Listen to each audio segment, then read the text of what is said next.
Welcome to Module 1, Lesson 13. Today we're going to be dividing decimal numbers by whole numbers using a similar strategy to what we did yesterday. So in my first problem here, I have four groups of what tenths is 1 6/10.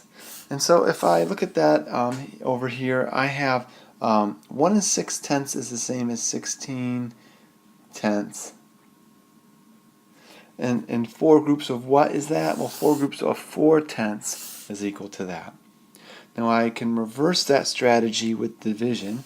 1 6/10 is the same as 16 tenths divided by 4, and I'm going to get an answer of 4 tenths. Just like so. With this next problem, I have a larger number. I have 2 64 hundredths. I could consider this 264 hundredths divided by 2, or I can make it a little bit easier and consider it 2 ones, and I could divide that by 2, and then I could come back and divide 64 hundredths and divide that by 2, and 2 ones divided by 2 is just going to be 1, and 64 hundredths divided by 2 is just going to be 32 hundredths.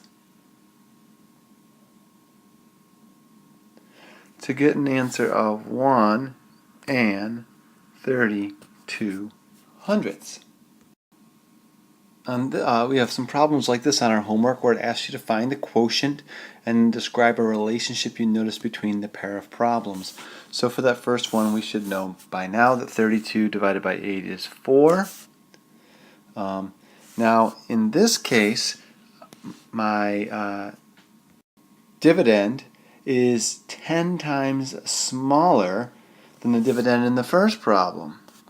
So if I'm starting off with 10 times less stuff and putting them into the same number of piles, my answer, my quotient, should be 10 times smaller. So I should be getting an answer of 0 and 4 tenths, knowing that if I move my 4 one place to the right, it gets 10 times smaller.